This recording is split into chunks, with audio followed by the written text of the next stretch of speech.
What about it, YouTube? Okay, I'm going to talk a little bit about a debate I saw with Jay Dyer. It was this atheist that he had come on and debate him. And the atheist was really sure of himself and thought that he could wrap the debate up in a couple minutes. Of course, you know that Jay's not going to let that happen.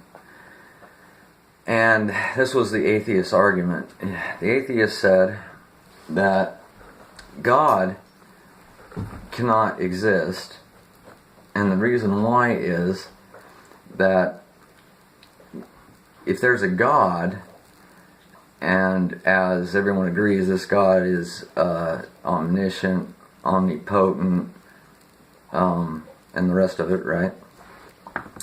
Then this God would be 100% satisfied.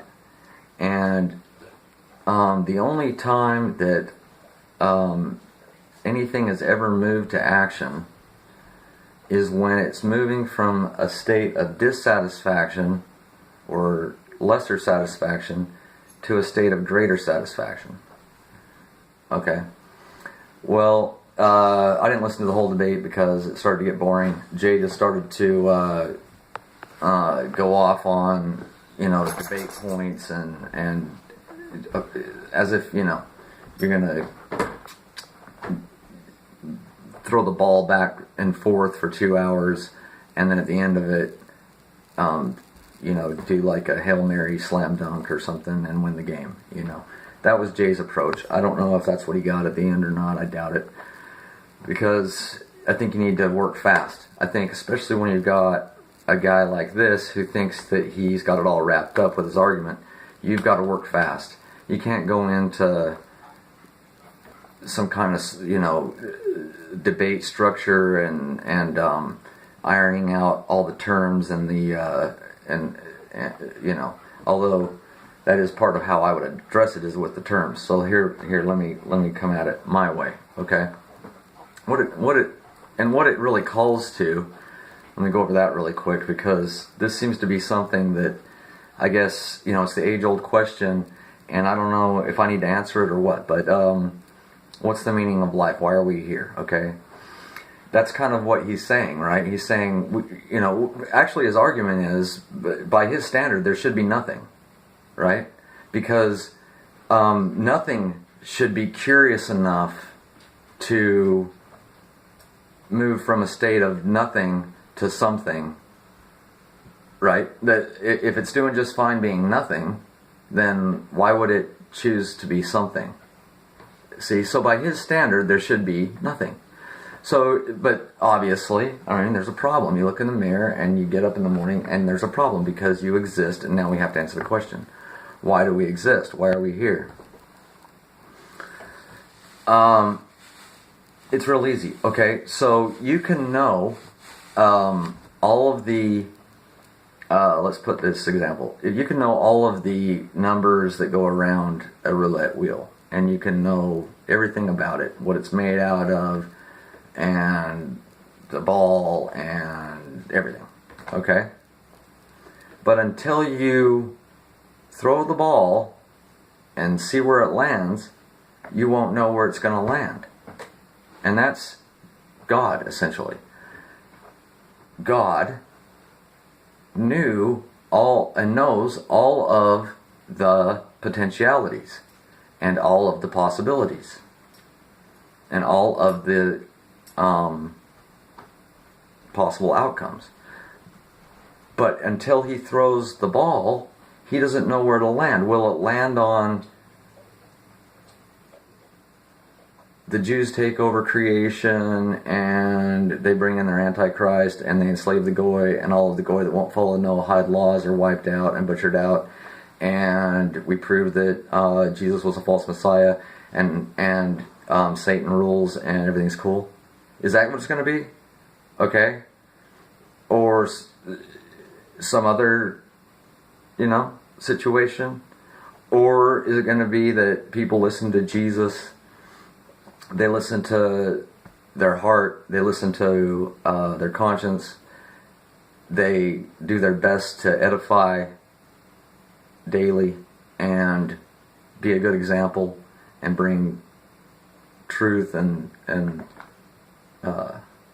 love into the world. He doesn't know until he throws that ball around. What's going to happen? Okay? So it means that all of your individual choices don't only affect you, but they affect everything around, right? The more shitty you are, right? The more shit you throw out into the world. And then people have to deal with that, right? People have to deal with that crap. They have to deal with that negativity. God forbid you might inspire someone by your actions to want to emulate you and, join the gang to be cool like you or something, right?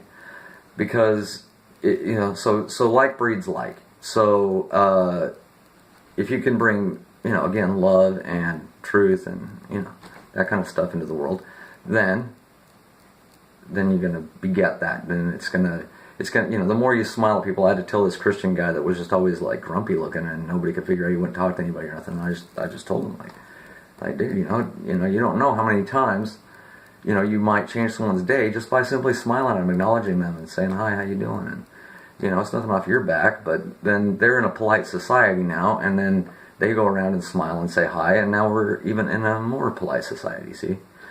Okay, so there's that, alright? So take care of the groundwork. The reason that we have a curious God. Yes, we have a curious God that knows all of the potentialities, but is still waiting to see what we all will decide to do with our free will, right? That's the ball rolling around the table is free to land wherever it might. And, you know what I mean? Of course, the ball doesn't make decisions. So it's just an example. All right, moving along. I don't like, and this is the terminology part, I don't like how this guy says that you move, like the only reason why something goes from one state to another is because it's dissatisfied and it wants to move to a higher state of satisfaction. Okay, I don't agree with that, and here's why. Okay, you're born and there's certain requirements that you're stuck with. Okay, you have to have sustenance. You have to have food and water. Okay, you can get away without having them for a certain amount of time, but eventually you'll die of malnutrition or dehydration or both. Okay, and then there's you gotta be able to maintain your body temperature. So, if you don't, you could die of hypothermia or heat stroke or a combination of heat stroke and dehydration, whatever. But those are the things that you're born with that are requirements. Okay. There's other requirements, right? You grow up to have decent shelter, to be able to, have decent clothes and have maintain a certain lifestyle. There's requirements to meet that, right? So you do whatever it is so that you can meet those requirements, okay? To me, meeting requirements isn't an emotional thing, right? When I'm hungry, it's not an emotional deal. When I'm cold, it's not an emotional thing. When I'm hot, it's not an emotional thing. Okay? Yeah, you can, if you're hungry and you look around and all there is dog food, you're not going to be emotionally excited about that to meet your requirement having to eat dog food. On the other hand, if you decide to tantalize your taste buds with some, tasty meal, you may have, an emotional reaction like, oh, this is wonderful, this is great, this is tasty, I'm delighted, right? But you're still, at the heart of it, you're just meeting that requirement. And then, if all it was tantalizing your taste buds, all you'd be doing is eating cake and ice cream and cookies and you'd be fat, So there's that, benefit to it, right? God chose to allow you to enjoy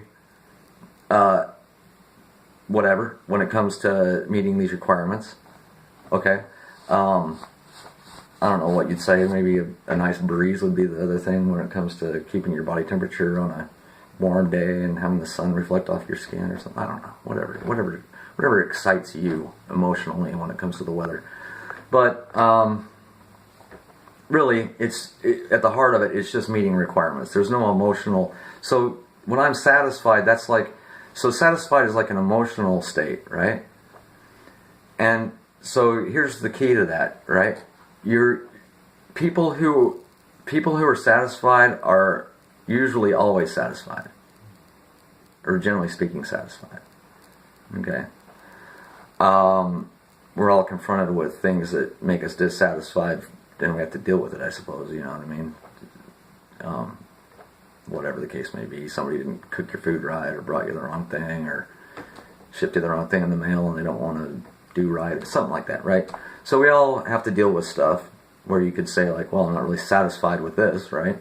But generally speaking, your attitude is going to be either a satisfied attitude or a dissatisfied attitude. You're going to have that disposition, one of them. You're going to have a satisfied disposition or a dissatisfied disposition. And you all know these people. And guys, I mean, you just don't hang around. I don't hang around people who are like constantly dissatisfied, constantly negative, constantly, because again, that drags you down. If that's like breeds like, so why would I want to be around that? And then here's a message to MGTOW, and this is going to like excite everybody. But generally speaking, women are suggestible, highly suggestible, which is a dangerous thing when it comes to fidelity. And 2, women are generally speaking never satisfied. Okay, that's how they're wired, MGTOW. All right. So as much as you want to make them like you, it's not going to happen. They're not wired to be that way.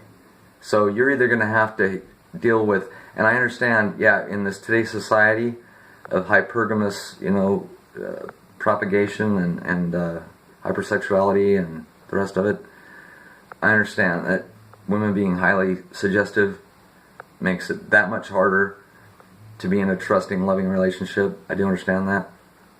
But the way you're approaching it is wrong.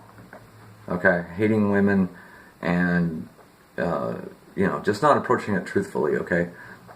Generally speaking, not every woman, right? But generally speaking, they are highly suggestible and they are just, generally speaking, not satisfied. That's their disposition, right? Like there's always something on their mind they want to just, the curtains just, if we could just, I saw these ones today so it's always got to be something, right? I mean, I would love to find, myself, that person, but I just know better than to hate women, because, and I know that, just acknowledging facts, if you want, if you want it that bad, you're going to have to acknowledge the facts that, again, A, they're suggestible, B, they can not, act as if they're not satisfied continually. Like you solve this and you're like, okay, good, and then it's going to be another thing, and you're like, oh man. So you're like always, you're always just like chasing around trying to like satisfy, my experience. Anyway, kind of got off on a tangent there. But that's the video. Yeah, you're wrong on all fronts, atheist, of course. You can't explain why you're here. And it's real simple, that your free will is why we're here. Your free will and seeing what you're going to do with your free will is why we're here. It's a gamble. Let's see what happens. And you've been given everything you should need, all the little hints and clues and instructions. So we'll see what you do with it.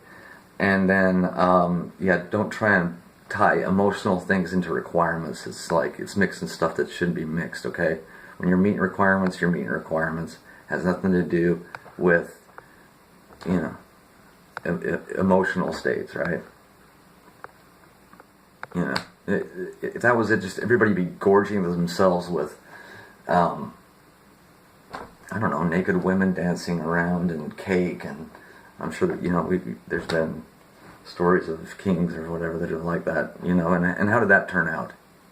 So, yeah, that's it. The religion of atheism is toast.